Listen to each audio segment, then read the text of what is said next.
Yudai, it's absolutely lovely to be back in your coffee shop again. You just enjoyed another one of your brews here at Neighbours. Yeah. And it seems a few things have changed since I was here last. When was it? October? October, yes. Yeah. Oh. Yes. Few changes. Few changes, yes. Yeah. So yeah, we moved to a town called Oiso, Mm-hmm. which is a little west side of Kanagawa, around this area. Yes. Much more nature, little mountains, rivers, of course, ocean, beaches. Beautiful. Yeah. More calm, chill Yes. kind of place here. That's where Shonen Soy Studio is. Exactly. Yes. Yes. It's a beautiful little town. Mm-hmm. And we'll talk a little bit more about that later. But I'd like to just go back again to, you grew up in the area here. Mhm. Tell us a little bit more about your youth, growing up in the area. Were you a studious child at school? Were you like a little bit of a rebellious child in terms of school? Like I always use that as a point of reference because it kind of helps me like determine like how the conversation's gonna go. Yeah. So I would say I'm not really good at studying or anything. I was doing something that I love most of the time. So I wasn't really making troubles at school or local, but yeah. From this area, huh? Yeah. So this is really your hood. Mm-hmm. I live like 5 minutes away from here. I used to live. Yes. Yeah. Well, it's changed now. Yeah. Yeah. A little bit of a distance, but it's worth the travel, I'm sure. Right? Mm-hmm. And as a kid, did you you close proximity to the ocean. Mm-hmm. There's a big surf community here. Yep. Is that something that you did from a very young age? So my father, my dad, he's a surfer, pretty eager surfer, I would say. Aggressive sometimes. Okay. So he forced me to go surf with him when I was around 7, 8, 9, and I hated it. So I wasn't really into surfing, but I was always at the beach after school, for example. Mm. Yeah. So you kind of felt as if you were like pushed a little bit too much. Too much. Yeah. That was way too much. Yeah. Yeah. And so you kicked back and was like, at the time, not for me. No. So was your dad a little bit at the time, a little bit irritated at the fact that you didn't want to surf? Mhm. Okay. How did that like make you feel? Like just dig your heels in more? Oh, right. Stubborn, Right. really like quite Right. stubborn about it. Right. Yeah. But yeah, I went into skateboarding instead when I was around 15. Mm-hmm. So after finished playing baseball, so that skate culture here is getting much more bigger Mm. than I used to be skating around here. Yeah, but then I started surfing around 18, 19, 20. Yeah.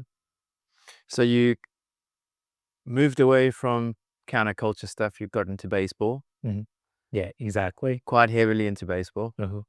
Like how heavy? Did you did you dream of becoming like a pro Oh, baseball? of course, yeah. Really? Eh? Yeah. All the posters on the wall and Oh, like Ichiro's famous Japanese baseball player, Ichiro. But I was a pitcher, so you had a good arm. yeah, Probably still got a good arm. maybe You skip stones. You probably surf. 15 times all the time. Yeah. But yeah, Okay. yeah. Yeah, I was into baseball, Mm-hmm. but I broke my shoulder Okay. by just playing too much. Really? Yeah. So that was when I was 14, just right before I turned 15 years old. Wow. And then I decided to just quit. Okay. Yeah. Wow. You must have been like quite seriously into it if you actually got to the point where You injured your shoulder, huh? Yeah. Yeah. You said you broke it.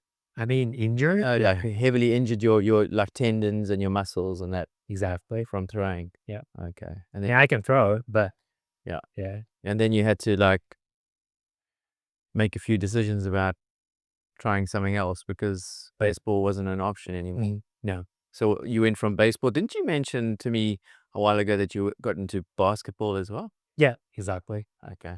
So when I was in high school, I had to be in the club, Mm-hmm. so I chose basketball.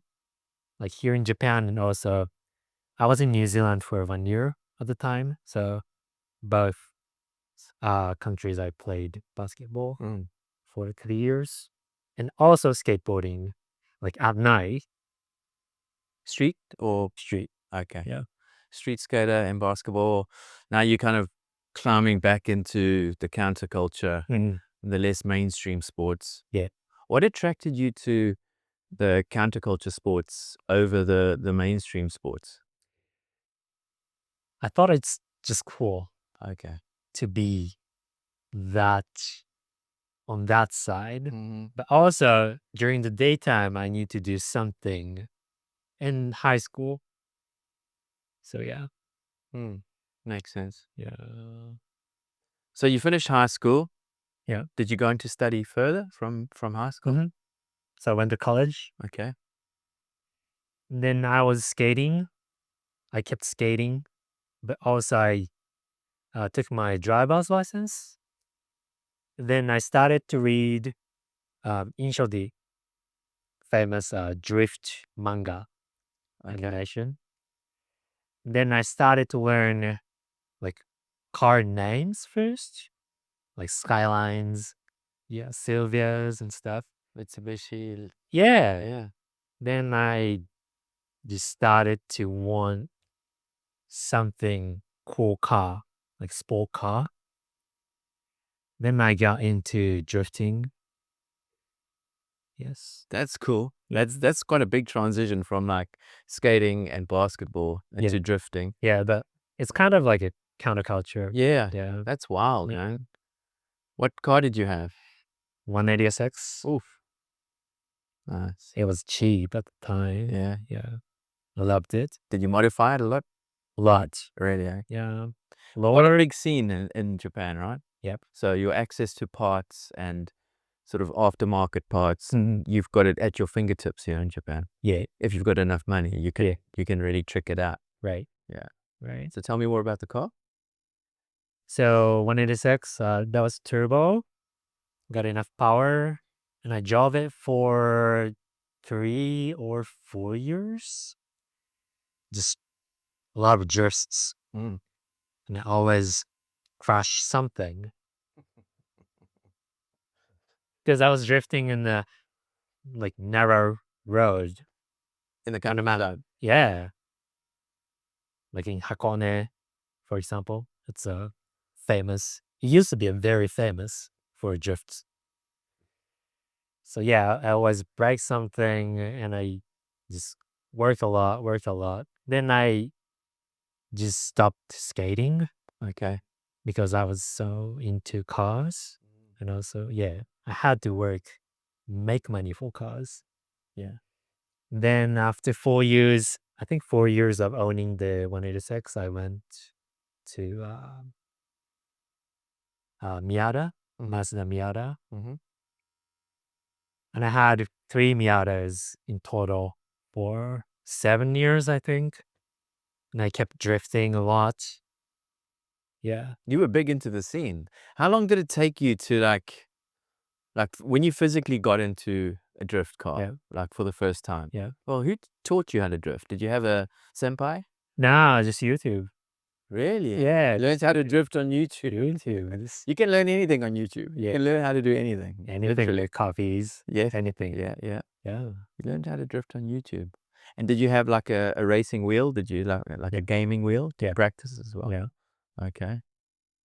And when you got into that car for the first time, because it's a very different experience to like on a virtual or a gaming wheel, right? Yeah. How long did it kind of take you until you were really confident as a drifter? maybe a year. Okay. Yeah. So maybe like first try, I was so scared, of Mm, course. I'm mm. so scared. Then I just started to go to circuit as well, maybe once in 2 months. So circuit, it's more wide. So I can do pretty much whatever, however I want. Then I just got confident little by little. So maybe after 1 year or 2 years, I was just drifting on the third gear, full throttle, maybe 120 kilometers per an hour. Wow. Yeah. That's moving. That's Yeah. 120 kilometers is, Just go sideways. Yeah. you got to know what you're doing. Yeah. Pretty confident, eh? Mm, But that must have taken quite a lot of financial backing. exactly. Yeah. So I How were you funding that? just work a lot Doing what?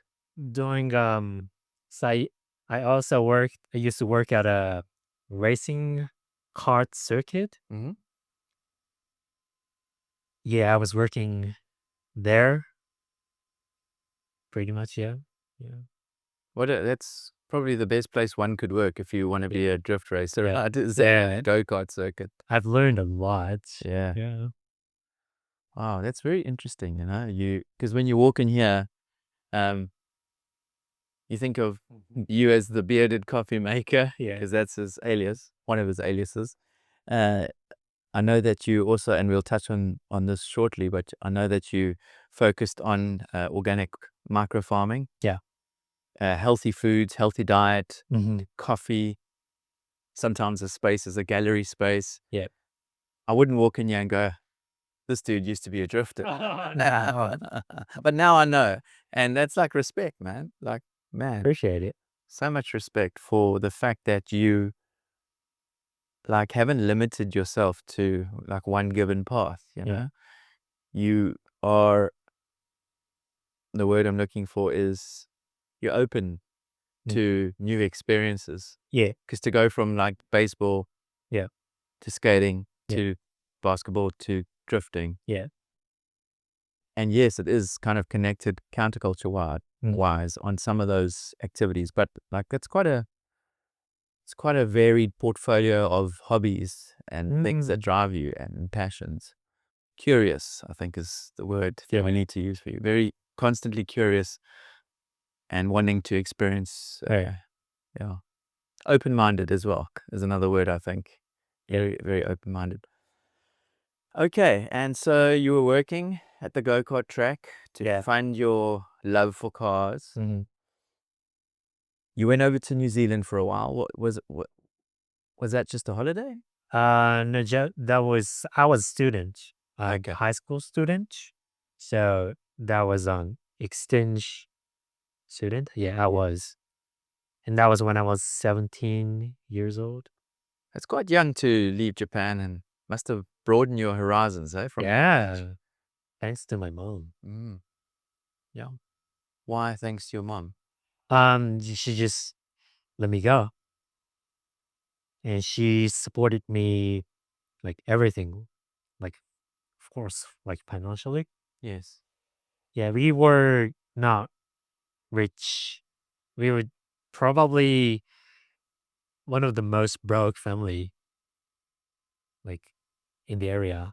Really? But yeah, my mom, she's very happy person always.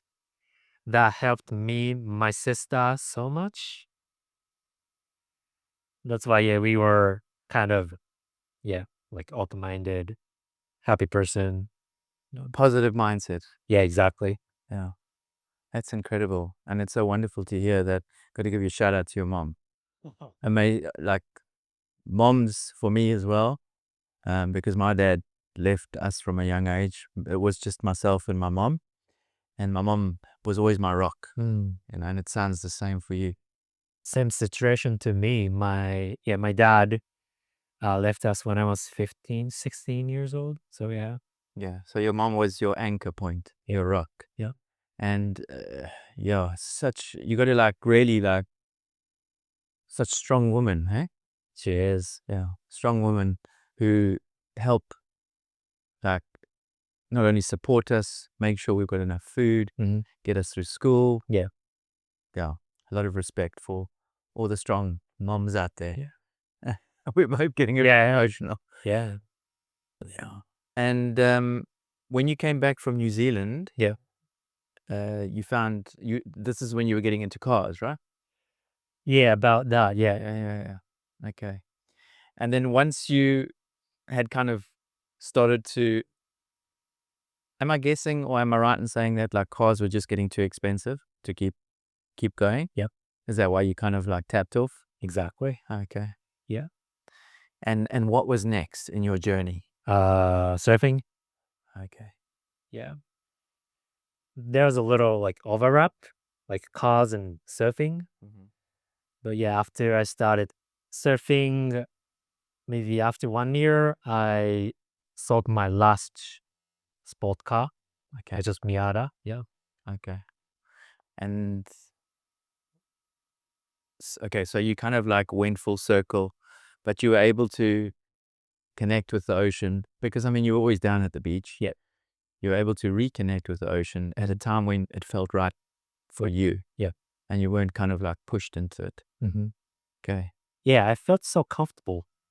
Like after 15 years away, like so I like when I was kid, yeah, I was always at the beach after school. That was like 10 years old, right? And I started to surf around 24, 25, Okay. 23, I forgot. So even after 10, 15 years, apart from the ocean, I felt like this is the home. How can I say? Yeah. So I was so relieved Mm. and it's just so good to be in the water. Mm. Yeah. Mm. That's probably why, yeah, I'm still into surfing. Mm. It's Mm, very much a part of your life now. Yeah. 100%. Big part of your life. Big part. Yeah. The ocean is, yeah, we underestimate just how healing the ocean is Oh, right. for the soul. I think it can repair a lot of people who have been through a lot of stuff, you know. Mm, That's yep. wonderful, man, to hear that you've been surfing all this time and you continue to do so. And it kind of dovetails and aligns with your lifestyle now. You know, Yeah. nature, Yeah. wholesome foods, family. Mm. So when did you start getting into coffee? Uh, Probably after a few years of started surfing. So 27, 28, which is 5, 6 years ago. Okay. Yep. And what prompted that? Coffee is something that is delicious, but also when I'm drinking it, it's more like comfortable, more like relaxed. It gives me that kind of feelings.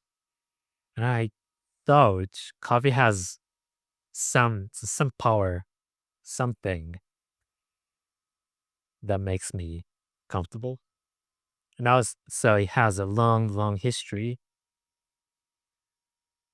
And a lot of people just drink coffee. My mom used to drink coffee. I mean, she loves it. And by growing up, I always smell her coffee every morning. So, yeah, drinking.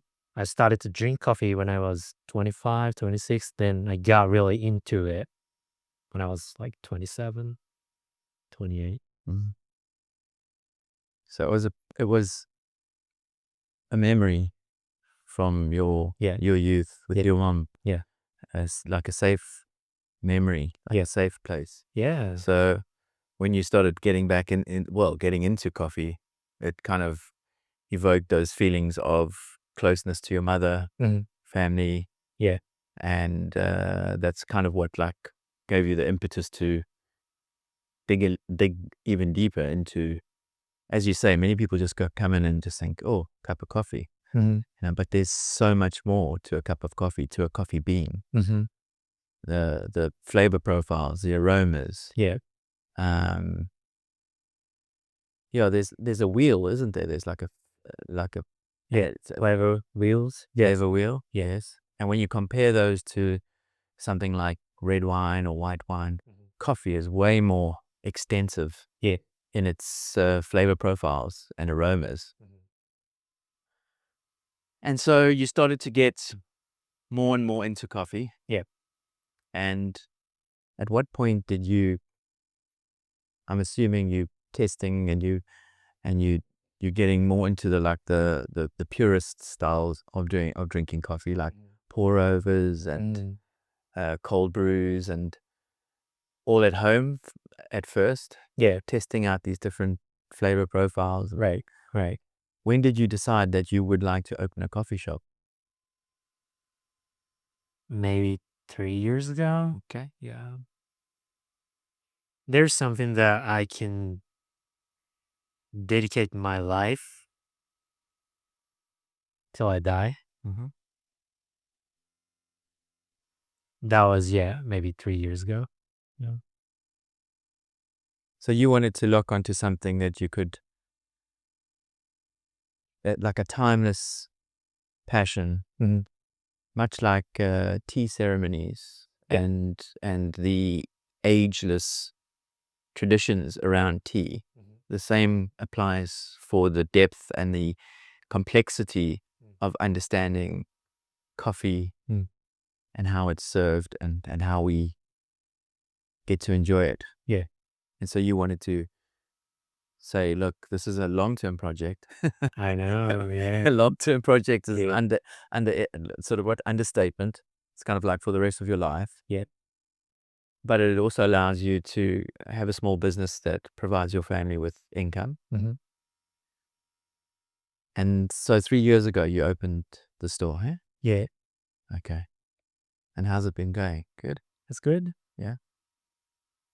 It's such a lovely area, I would say. So luckily, our customers, like, they're just everyone's so nice. They have like good vibes, surfers, like mother, kids together. It's lovely. The first time I came in here, there were little kids in here, and it Yep. was like a family vibe.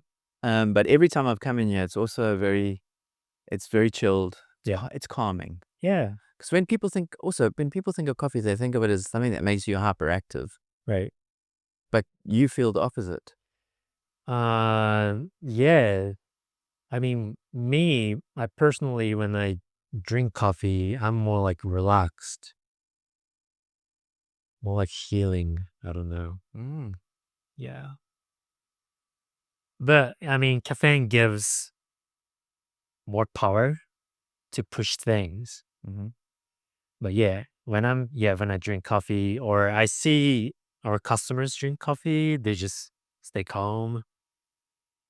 So there is like a good vibe in here. Good energy. Yeah. Very good energy. Yeah.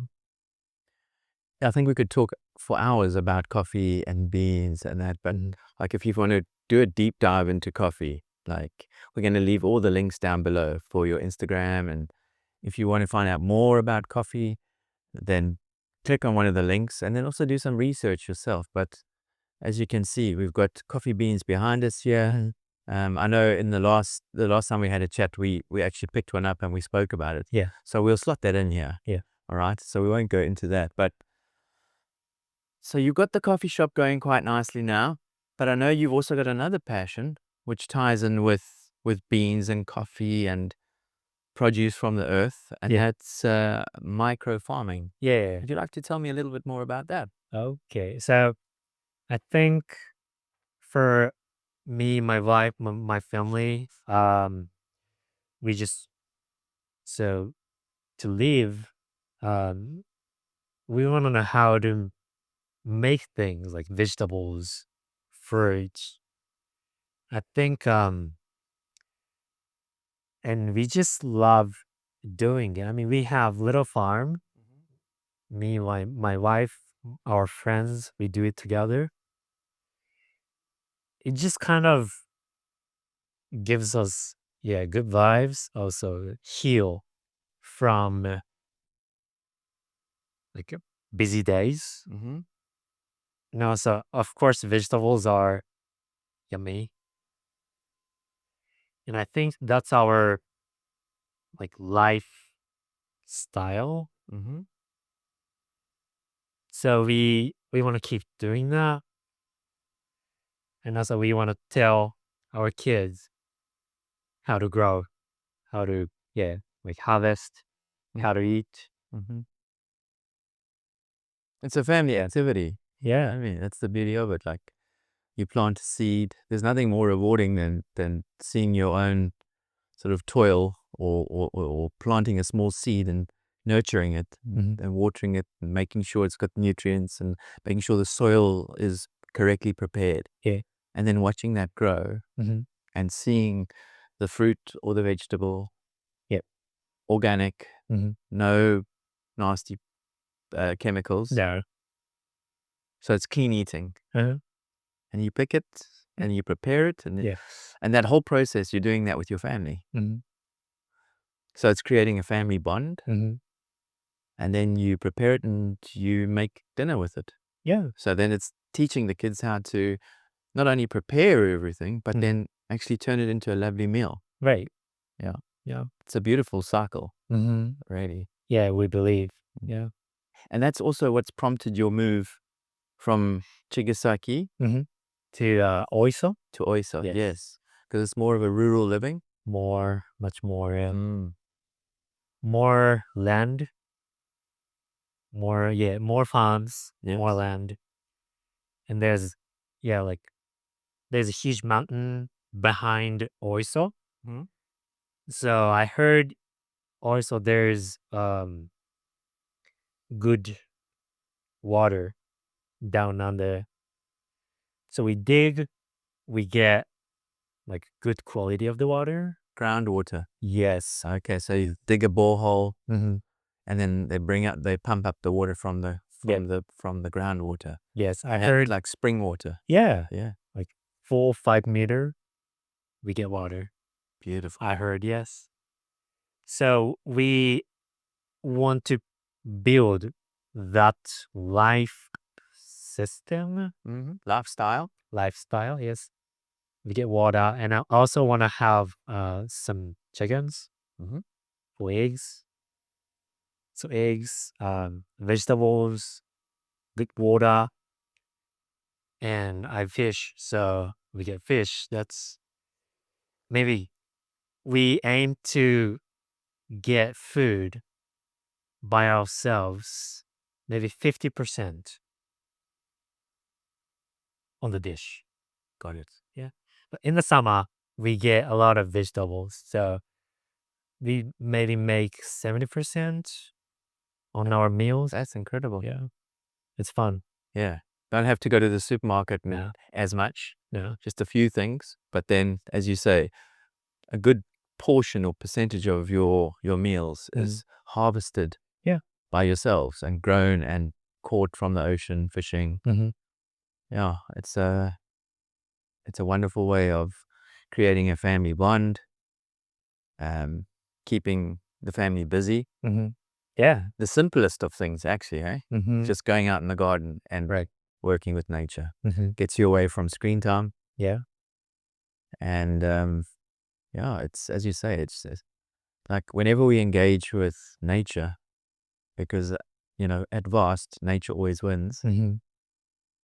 The more we engage with nature, the more we detox Yeah. from toxicity in society, whether it's pollution or picking up negative energy through charge, walking on synthetic materials. Mm-hmm.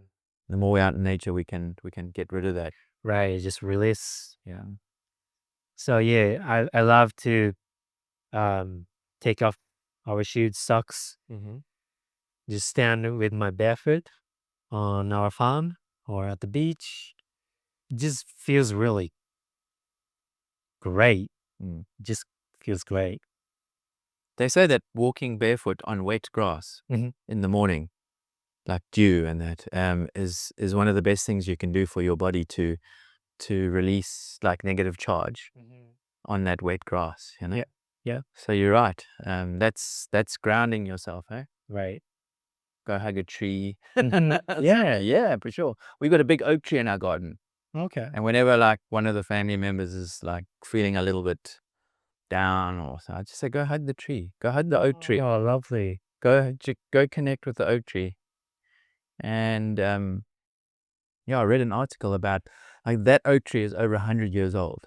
So it's got roots deep into the earth Right. and it's pulling energy through its vessels, Right. negative and positive charges, you know? Mhm. And it's I believe it's releasing energy. Right. And there's a way of taking that in, you know, you've got to be in contact with it. Mhm. We're getting deep on the hippie vibes. Nice. So, you know, we had a conversation when I went away the last time. You said, Steve, I I wanted to chat a little bit more about, I don't feel we finished our conversation off. Right.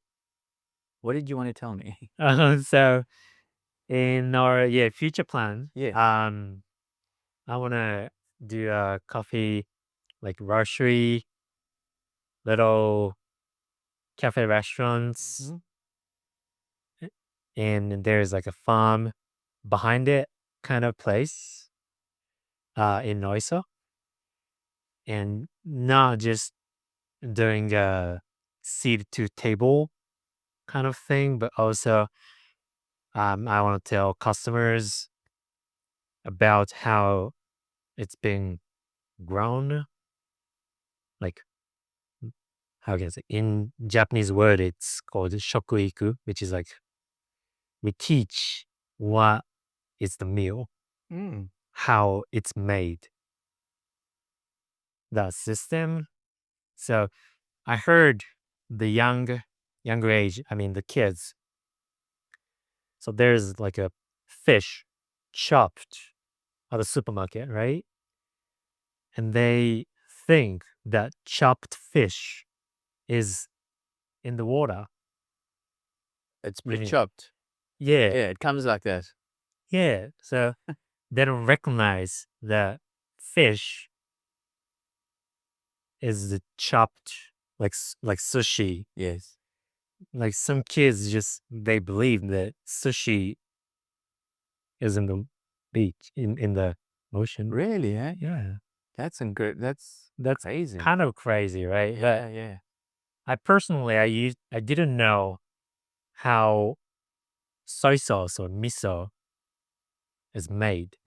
It's made by I mean soybean, Mm-hmm. salt, koji, but I didn't know that. So I think it's kind of the same thing. So I think um my mission in this life is to tell people how it's made, like tell my kids the life circle Yes. from the ground to the dish. And yeah, I and my wife are thinking to look for the place, more big land, do like a farming, little cafe restaurant and coffee roastery kind of place. Because there's, if I seek, maybe I find, but I don't know any of the coffee roastery or restaurants do such thing. Mm. And it's not that far from Tokyo. So we can like um get people from Tokyo, for example, or all over the place around here. That's our mission, I believe. And also I want to invite coffee producers from all over the world to our place, and we want to serve a Japanese dish, which is made by our vegetables, the fish I caught. Amazing. And Yeah, you pair it with the different coffees and exactly. you have a like a food and wine, not food and wine, food and I mean, yeah, of course, wine. yes. Food and coffee and Yeah. just like a whole farm to table experience Mm-hmm. and combined coffee. Yep. And as you say, if you have some accommodation there, Mhm. they can actually come from Tokyo, get Yeah. out of the city, Yeah. come as a family even, Mhm. educate the children, Yeah. probably educate some of the parents as to, you know, the the onions that you're growing or the lettuce or Yeah. so it's a real, as I say, farm to table experience, Mhm. which is also eco-friendly, it's sustainable. Yeah. So and you're becoming an educator, Mhm. an eco warrior. Ah. That's exciting, man. Mhm. I think that you're doing this because you've kind of found your place of contentment. Yeah. I think so. Yeah. I found a place where I feel more comfortable, more what I am, who I am. Mhm. So yeah, I'm a surfer, car enthusiast, farmer, coffee roaster. That's what I am right now, and I feel so Husband, father. husband. Oh, most important. Mhm. Yeah, But family first. yeah, All the time. I've got a lovely young daughter, Mm. and yeah, that's it. Eh? Yeah, family is the best. Yeah. Yeah, I think there's a lot of people out there who've been through tough times in their life, and we can't underestimate how much of an impact like trauma from a young age and has on a person. All right. Right. And then, like, much like yourself and much like myself, I've had 37 different jobs in my life. Really? 37, yeah, Wow. yeah. And I've lived in probably over 35 homes in my life. Okay. Yeah, always moving, always unsettled, always curious, oftentimes failing Mhm. at something I wanted to do because I thought I'd be good at it, but I wasn't. Mhm. So you fail and then you try something else and then you Right. fail.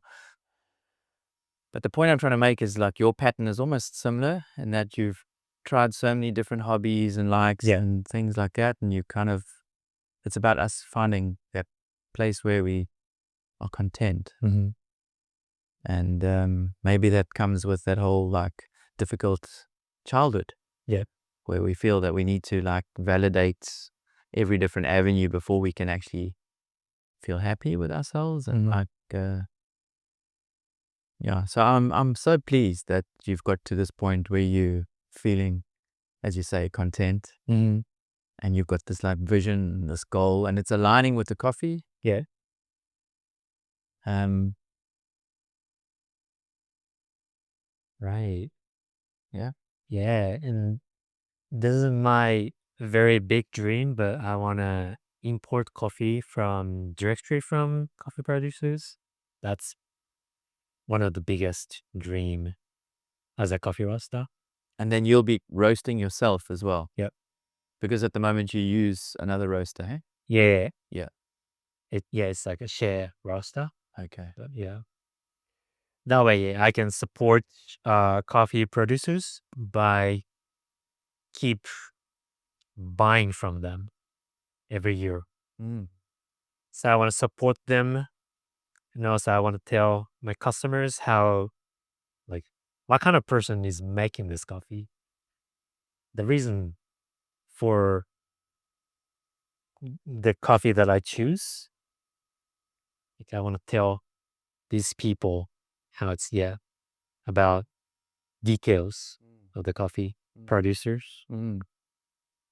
I think that's the move that I've been making. Yeah. That's exciting as well because then you get to showcase their story Mm. and their farm and their like where it came from, Yeah. you know, the actual farm. Yeah. And I dare say there'll be some travel involved there for you. You might be over in the Atlas Mountains in Ethiopia, looking at some of the beans. Hmm. That's also exciting. Yeah. And then coming back, creating that connect between a little farm in Ethiopia and then explaining to your guests or your people who are visiting you Yeah. exactly where it comes from Yeah. and how you've roasted it. And look, now I'm going to tell you exactly where this meal comes from as well, you know? It's exciting times for It you. is. Really It is. exciting. But it sounds like quite a lot of work ahead, eh? Yeah. It takes time for sure. But yeah, I'm very confident that I will be doing the things that I'm thinking of right now. Yeah, you're manifesting it. Yeah. And I think you've got a great foundation to be able to follow through. And you can even sort of hook up with Keita at, Yeah. you know, Yeah. it's very similar. You've got a very similar outlook on how you want to showcase something local from this area. Right. Yeah. He seems like quite a connected dude as well, you know? Oh, Kate-san has been really good to me. Like he always care. Yeah, and we both love Oiso, a town. So yeah, from Oiso Yes. to the world. Yeah. Beautiful. Powerful.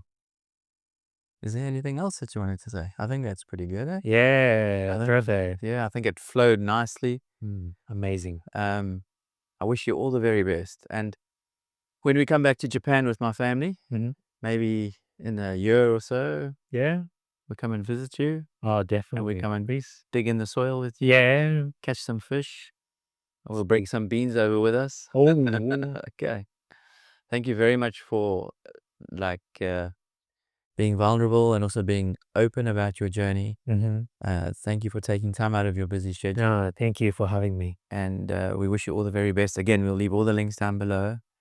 And I just say arigato Arigato. for everything. And all the best on your journey. Thank you.